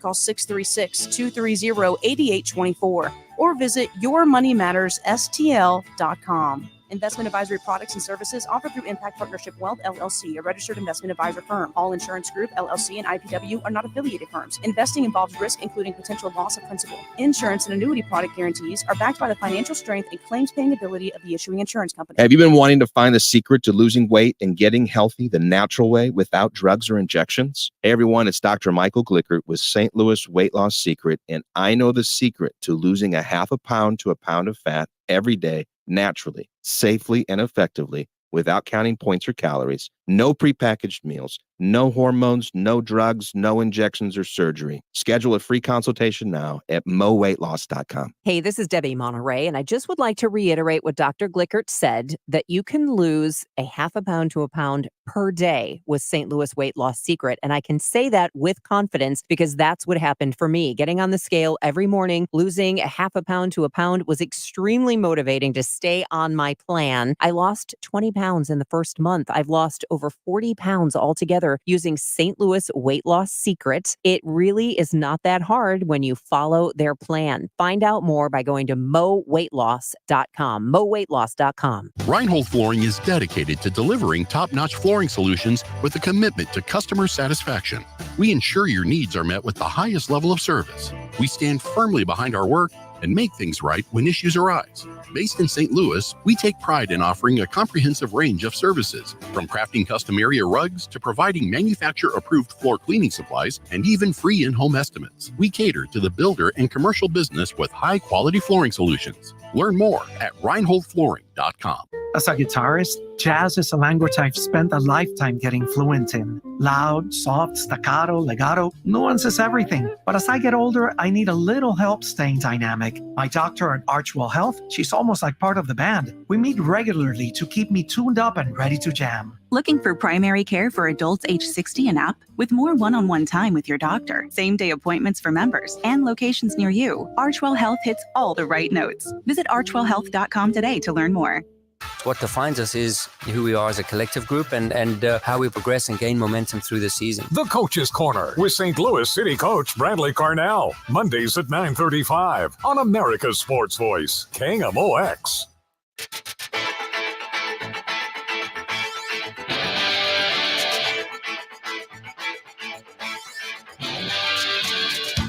This is a Gray Bar Sports Open Line. We roll your way weekday night, 6 o'clock to 8 o'clock, unless something else happens to be going on. Like tomorrow, we'll have Thursday Night Football back with you. We'll be for like a half hour tomorrow and then back for a full 2-hour program coming up on Friday night here on KMOX. On Sunday here on KMOX, City SC Soccer. In addition to Y98, we'll be simulcasting City SC's playoff run. Have a great broadcast crew that includes our next guest. She's also the host of the St. Louis City Soccer Report. We go to the Quiver River Electric guest line, and we welcome on to the program our very good friend, Jen Cease, who you follow on Twitter at Coach Jen MTD. Jen, appreciate you taking some time. How are you? Hey, no problem. How are you, Matt? I am good. What's your excitement level for the postseason that is just about set to arrive for City? I think it's just like it is with everybody. Like, nobody knows what's going to happen tonight. So before we even think about Sunday, we got to think about who our opponent's going to be, and that's Kansas City facing up with San Jose at 8:30 p.m. Central tonight. Do you have a belief on who's going to win tonight? No, you know what? I don't. And here's why. Because if you talk to, you take the fans and you go 50-50, I think sometimes you get 50% saying I don't want to play Kansas City again. I want to play somebody new. Now, if you get the marketing team at St. Louis City, they want to play Kansas City. That's the best marketing story, right? A rivalry is best for everybody. When it comes to run of form, though, Kansas City they have really picked up steam coming into the postseason, whereas San Jose is kind of, as some experts say, limping in, so to speak, which might be a better opponent to take on if you want to grab those 3 points. Sporting is the favorite, and they're playing at home tonight. As you mentioned, San Jose is not an impressive team here at the moment, but at the same time, especially if it's a low-scoring matchup, if San Jose can just keep Sporting off the board, maybe they're able to steal it at the end. That's right. It's really a matter of here tonight is who plays better soccer, who could defend whatever points they need. I understand that tonight, usually we're used to in the regular season, ending on a tie. Well, many fans or maybe fans who don't understand soccer as much is going to get their wish tonight because they will go straight to PKs if there is no win in regular time tonight. Do you like that? Do you like PKs being the decision? Because that just seems so random. Should they just play until somebody scores a goal if they get into after regulation? Yeah, if you talk to a soccer purist will always want the decision made in the run of play on the field. Mm-hmm. Nobody likes to lose in PKs, and certainly even winning in PKs is better. But you would always like to know that you can defeat your opponent in the regular run of play, in the regular portion of the game. Even if you have to go to 2 overtimes and a golden goal, you would prefer to win on the pitch, on the regular run of play if possible. Yeah, I just don't like the idea of winning a playoff matchup with a skills competition. Yeah, it's not my favorite for sure. And you've seen, it's honestly, Matt, it's many of the times our foreign players on St. Louis City and probably across the MLS don't always understand playoffs, by the way. They're used I don't think anybody advancing. Understands these playoffs, Jen. Yeah, they really don't. They understand being in regular run of play and here's how I performed on the season and I am the top because I performed all season long. It's a very foreign concept for them to now lose to a team that was probably inferior to me in the regular season. And PKs kind of feel like the same way to me. The inferior team could come out on top. I was watching Ted Lasso, and not to take anything away from what if people haven't finished. So switch your radio dial for 30 seconds if you haven't finished Ted Lasso. But that was my thought. I was like, what do you mean that they need to win this game and this other team needs to lose this game for them to be champions? What about the playoffs? Come on. And that's just not how it works over there. No, it really doesn't. The rest of the world is really much on board with, what you have done all season should put you on top or middle or wherever you fall. And America is definitely, I think, across our sports we like the underdog, right? We like the story of somebody that barely gets into maybe the playoffs and can somehow come out better than the top team that ran all the way through the season. We're talking with Jen Cease, looking ahead to City SC's playoff run. So I keep saying this, and this makes the most sense to me. City gets a normal rest going into Sunday's matchup.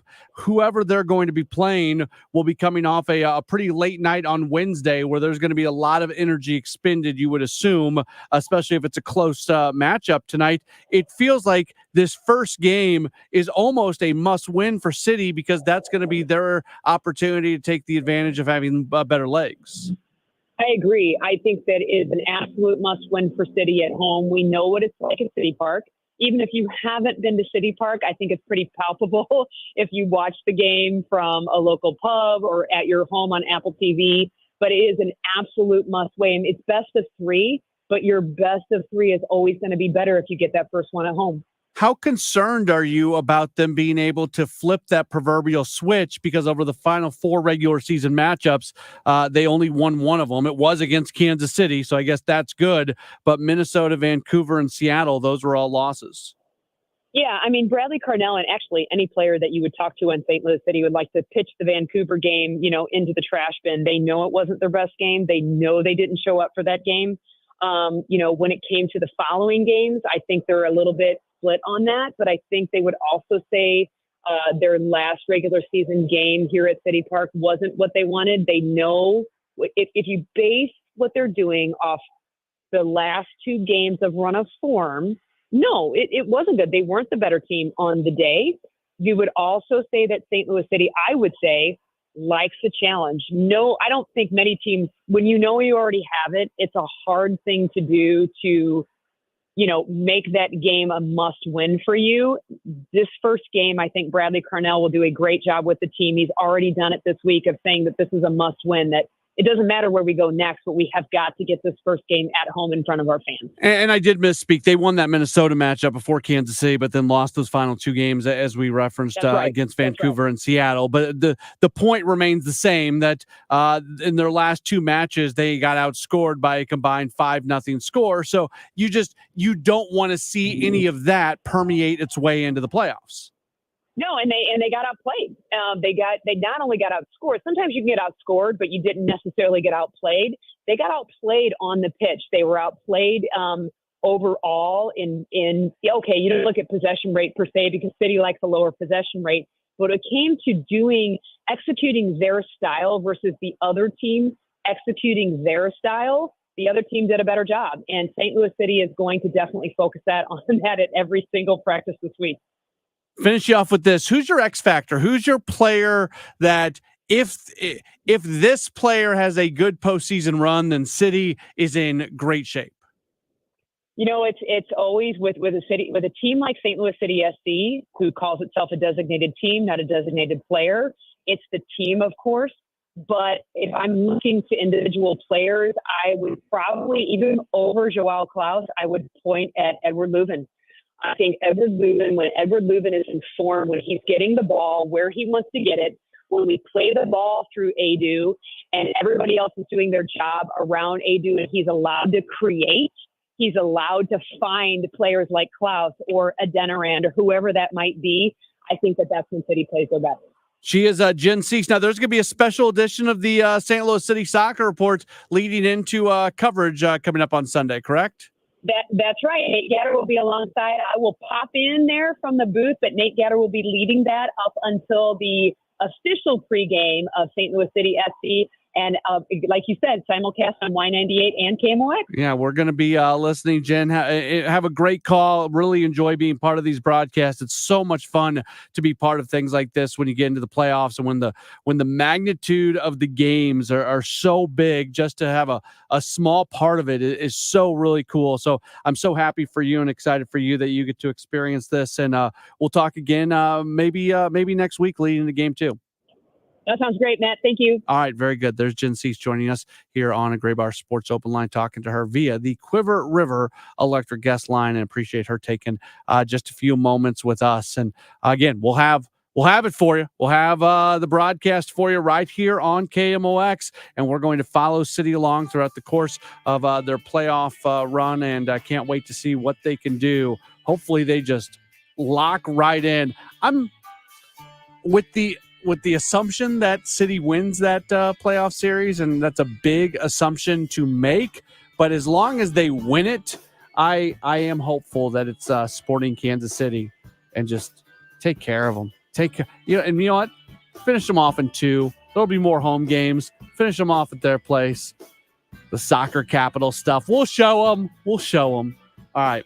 Speaking of soccer, speaking of the soccer capital of the world, the United States, probably the United States. Anyways, we're going to talk with Coach Katie Shields from the SLU women's soccer team. She joins us next. They're getting ready to open up their conference tournaments. There's a lot of big soccer going on. Coach Shields joins us in just a moment. It's a Gray Bar Sports Open Line. My name is Matt Pauley. This is KMOX.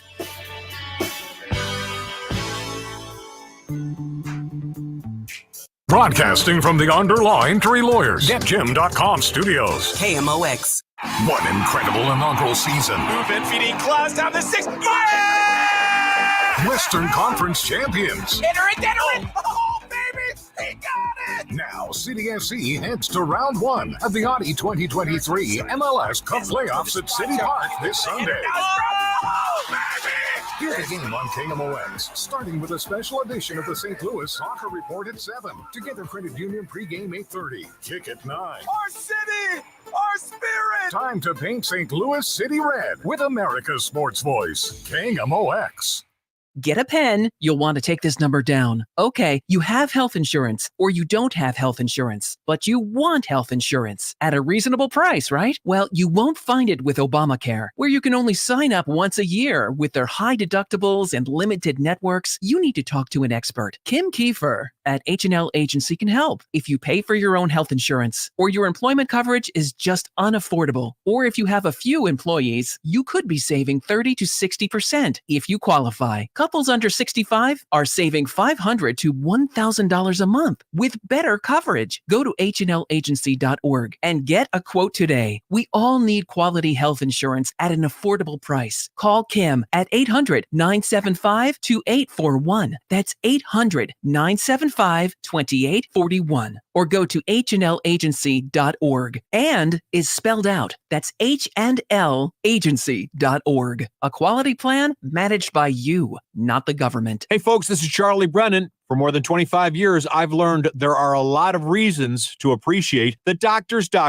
Greg Birdie, Ranjan Malhotra, Robert Brusati, and Andrew Royer at Ophthalmology Associates. You know, they treat more doctors than any other practice in St. Louis. They're also available for emergency calls. In fact, I might point out that I had a serious eye problem earlier this year while traveling in Arizona. I got a treatment plan and a prescription over the phone at 314-966-5000. One more benefit of Ophthalmology Associates. Also, the doctors are pleased to welcome Dr. Samuel Berry to their practice. Dr. Berry is a cornea surgeon with the latest knowledge and techniques for advanced eye care and treatment. So now it's Birdie, Malhotra, Brusati, Royer, and Berry. The best doctors to see for your best vision in St. Louis. 314-966-5000 and youridoc.com. This is the Gray Bar Sports Open Line. Goldschmidt swings and he hits a drive. He hits a slammer. On America's sports voice, KMOX. A Gray Bar Sports Open Line continues right here on KMOX. We're going to go back to the Quiver River Electric guest line. Very happy to welcome on to the program. She is the head coach of the St. Louis University women's soccer team. They are getting set to open up the conference tournament, and they are going to be doing that on Friday when they match up against VCU. It is Coach Katie Shields. Coach, thanks so much for taking some time with us today. How are you? Thanks for having me. Doing fantastic. Just from a very general perspective, how ready are you guys for the conference tournament coming up this weekend?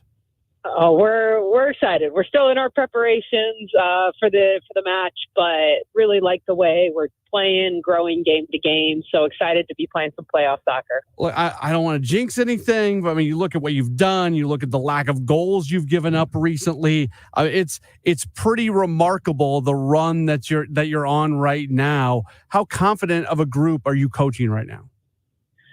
Yeah, they're very confident, as they should be. To win a regular season, to go unbeaten, we outscored A10 opponents 32-1 in 10 games is a fantastic showing. But the playoffs are different. You know, it's win and keep playing, lose, and potentially you go home for the season. So there is that extra bit of pressure, a little bit extra bit of excitement around it. But we feel good about where we are right now. As a coach, is that something you address directly, or is that just something that you know that everybody knows, so you try to treat it as much like just the next game?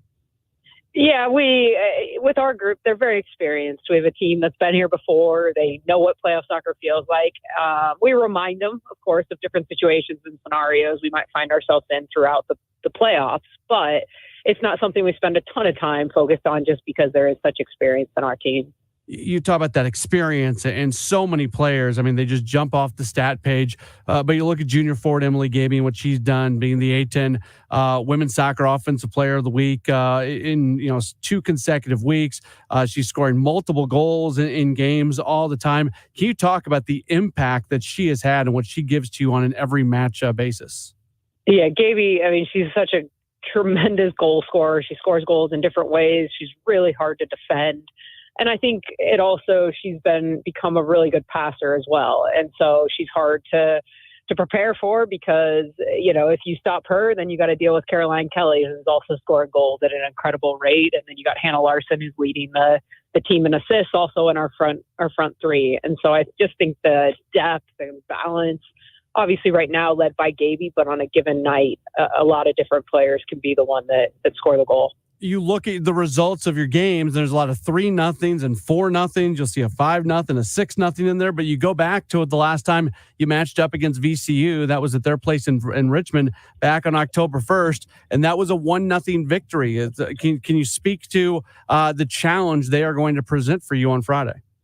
Yeah, they're a very good team. We're not looking past them by any way. I believe just in the way league scheduling was done, they're actually pretty underseeded in where they fell in terms of finishing 8th. I think they are one of the top 2 to 3 teams in the conference. And so we don't feel like we were maybe our best selves that Sunday in Richmond, but that's not to take anything away because we know it's going to take our best shot to beat VCU because they're absolutely a team capable of not just winning a game, but winning a championship. And so it'll be a fantastic matchup, and we got to do our best to prepare to come out on top. You match up against some really good teams, especially in the non-conference early on in the season. Maybe this is a better question for when we're talking leading into a possible NCAA tournament appearance, but how important is it for you to have that experience against those ranked teams early on in the season?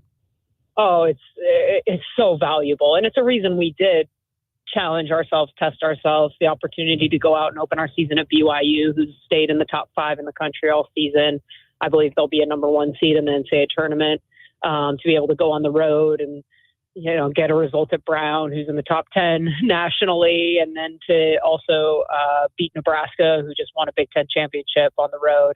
Those games are preparing you for the pace, the athleticism, and the quality of what it looks like in NCAA tournament soccer. So we're really grateful to have had those under our belt, have that experience to draw on, and it's also helped position us to, not just get into the NCAA tournament, but perhaps be in a position to earn a seed. We are in a fantastic time period when it comes to soccer in this area, and a lot of it does have to do with the emergence of City SC. There's a lot of people. Obviously, St. Louis has always been an amazing soccer community, but I think we can all say that there's been a lot of people starting to pay attention to soccer a little bit more because of City. Has that excitement, has that trickled down to you guys at all?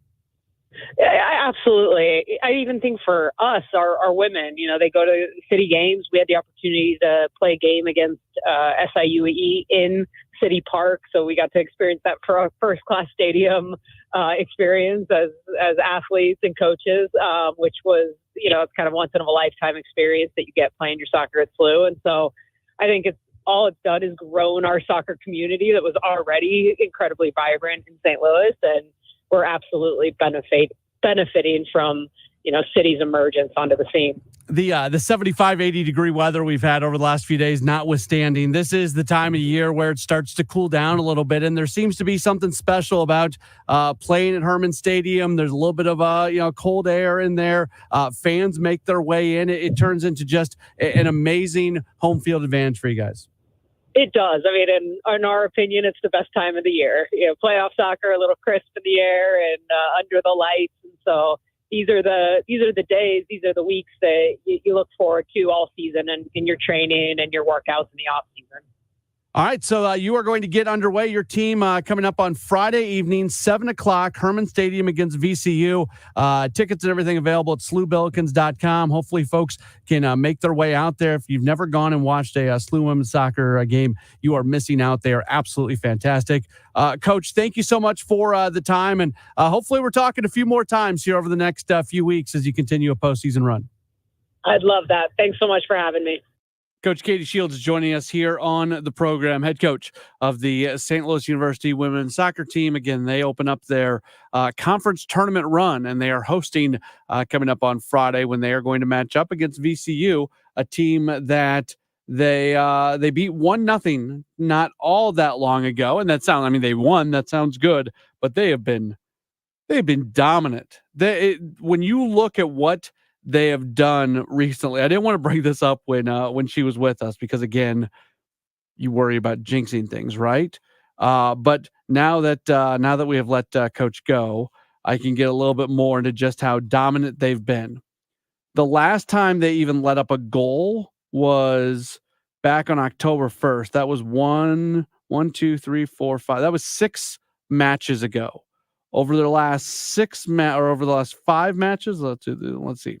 There were 7, 8, 9, 10, 11, 12, 18, 19, 20, 21, 22, 23, 24, 25, 26, 27. They are on a 27-0 run in terms of scoring goals over their last 1, 2, 3, 4, 5, 6, 7 matches. That's pretty spectacular. That is pretty spectacular with what they have been able to do.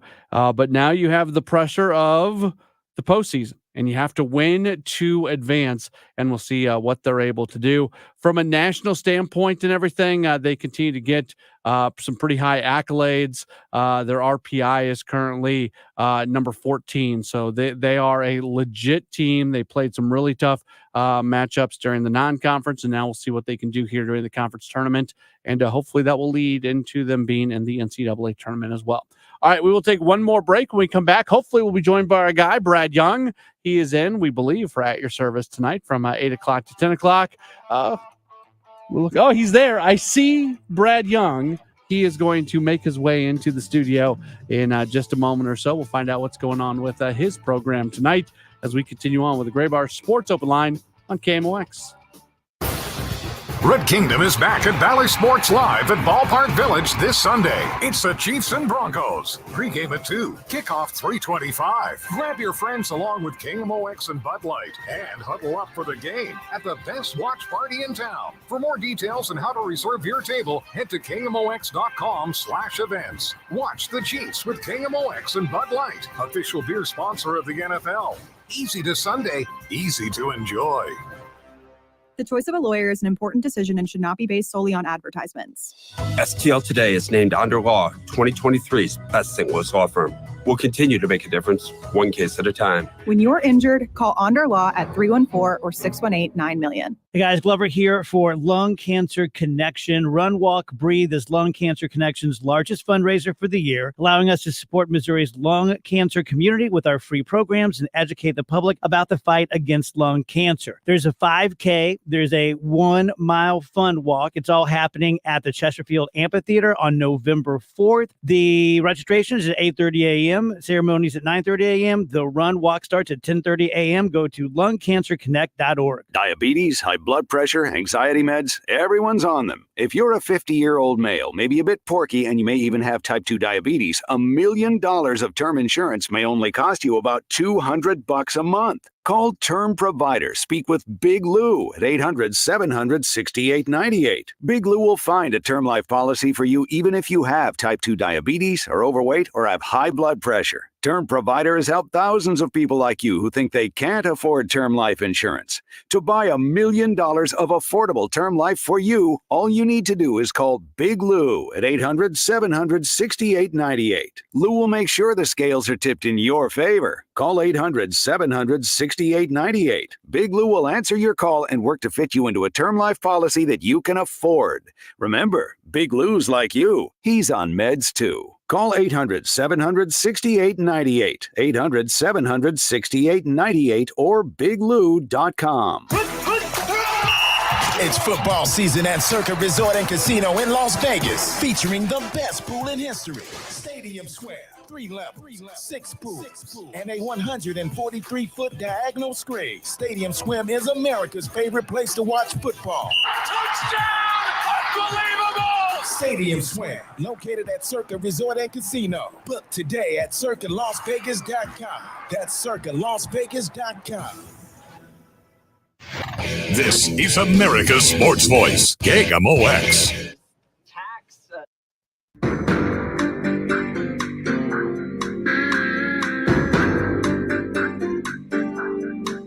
Well, when you hear the Law and Order theme song, that can only mean that our guy Brad Young is in the house. Welcome back in. It's Grave Bar Sports Open Line on KMOX. Starting to wrap things up. Have about 10 minutes left in the show.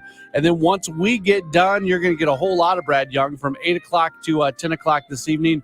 But as we like to do, we bring him in a little bit early. He joins us for the final segment of Sports Open Line. Hi, Brad.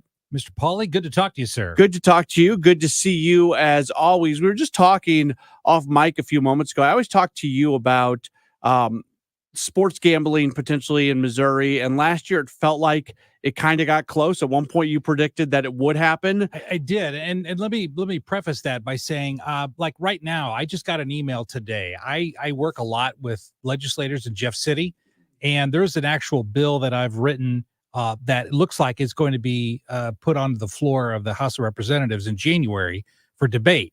So this is something that I do in the context of my real job. But in talking to legislators last year, I really thought that at one point I was 60-40, 60% sure it would happen, 40% that it wouldn't. But then once that video gambling aspect really brought in, and there was an attempt to link those two things together. Once that happened, then all support collapsed and it didn't happen. So that's why I follow that, because I do know some folks at Jeff City. I'm a very simple person. I'm as simple as you can get. I like being simple. I think there's nothing wrong with being simple. I think our world would be better if there were more simple people out there. Sometimes simplicity and common sense go together. It's true. I get so frustrated at the government when somebody admits that something is progress, admits that they are for something, but they're going to go grandstand and they're going to attach something that maybe they're more passionate about than that. And, well, if I don't get this, well, then I don't want any of it. Like that should be, you should be disqualified from public service if you do that, because that is the opposite of public service. You have admitted that you're in favor of X, but you're not actually going to vote for X. You're not actually going to push X through unless you get Y. And the entanglements that we get in government is horrendous, and we lose the ability to really see true progress being made as often as it should be made. Boy, Matt, what do you really think about that? I mean, listen, don't hide your feelings. It's just you and I. You know, we're just having a chat here. You can tell me what you really think. It's just, I was frustrated. And look, honestly, here's how simple I am. I don't know. I know that guy, the video gaming guy. I don't know if he was a Republican. I don't know if he was a Democrat. I don't know anything about him.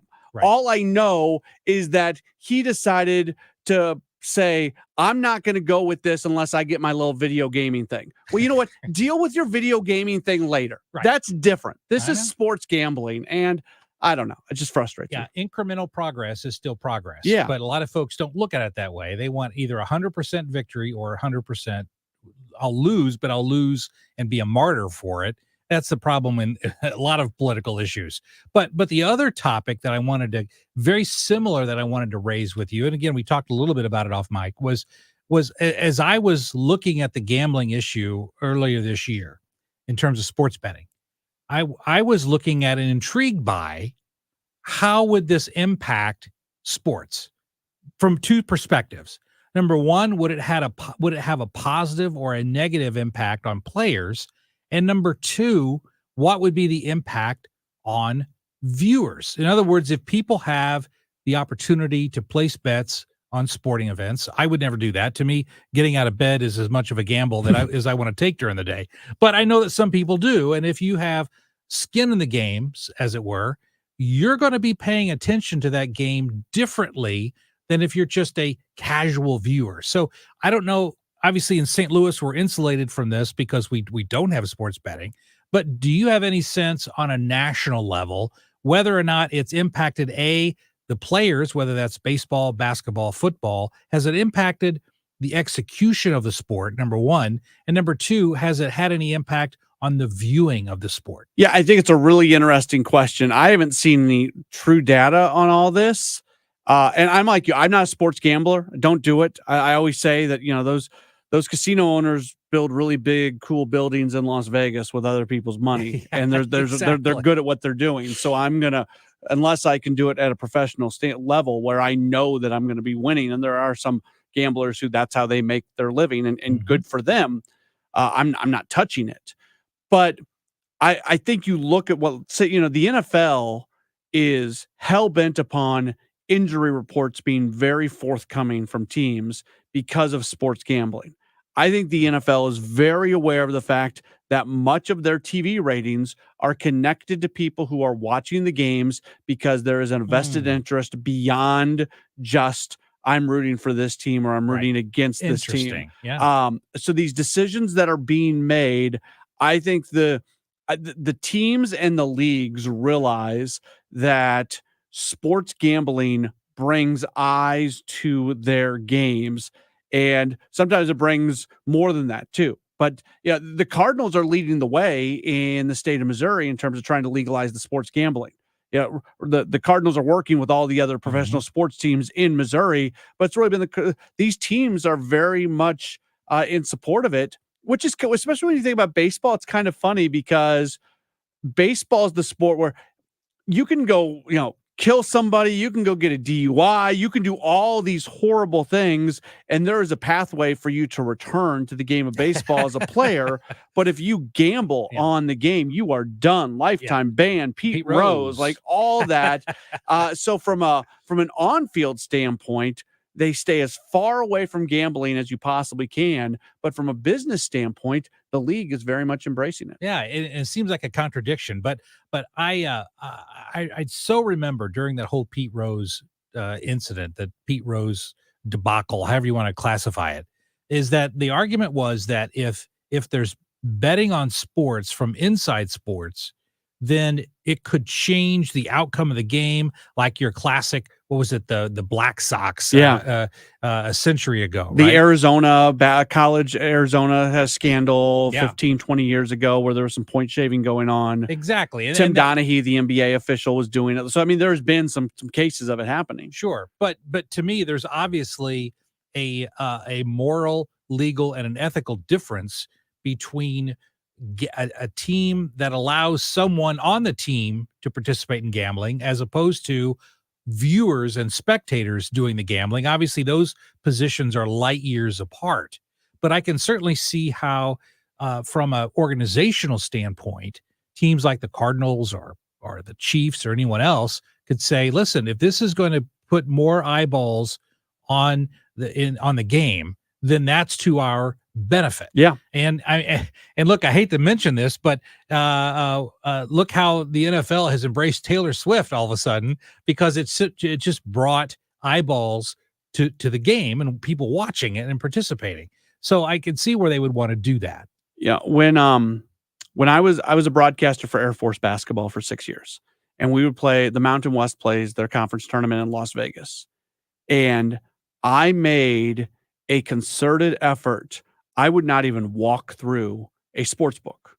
And that's sometimes hard in Las Vegas. There's sometimes where you're walking around and you get to the sports book. I would not walk through, because the last thing I would want is to run into somebody there. And then all of a sudden there's a conversation later on and somebody say, oh yeah, I saw Matt at the sports book earlier today. Like, as a broadcaster for that team, I think it would have been morally wrong for me to place a bet. There were things that I knew about that team that other people did not know. It's very much like insider trading on the stock market. Exactly.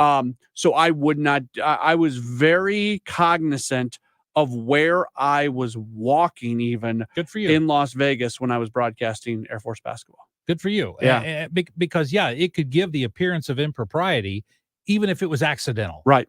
And that's why, there used to be an old joke that the Baptists never recognized each other in bars. Yeah. And, but that's an old joke. But in your instance, though, it could have ramifications if people said, well, Pauley learned something because of his position with the team, and now he's in there placing bets. Yeah, that would have definitely been an appearance of impropriety. What do you have coming up tonight on the program? I was going to line up some guests for tonight. In fact, I had some folks who wanted to come on as guests. But in the last couple of weeks, we've had a lot of phone calls, and we're going to have 2 hours of open calls, open lines. I've got lots of topics to discuss, but we want to hear from the listeners. It is at your service. That's Brad Young. He's going to have you for the next half hour, not half hour, for the next 2 hours or so. I've got you for a half hour tomorrow. That's why half hour is in the mind. We'll go just till 6:30 tomorrow evening, and then we'll get out of here a little early because of Thursday Night Football. We're back at it on Friday with a full 2 hour program. We've got a lot lined up already for Friday's show, so you certainly want to be tuned into that. But I'll talk to you tomorrow for a little while. Don't go anywhere. Brad Young at your service next right here on America's Sports Voice, KMOX. Nobody wants a surprise in their jelly donut. It's toothpaste? That's because the middle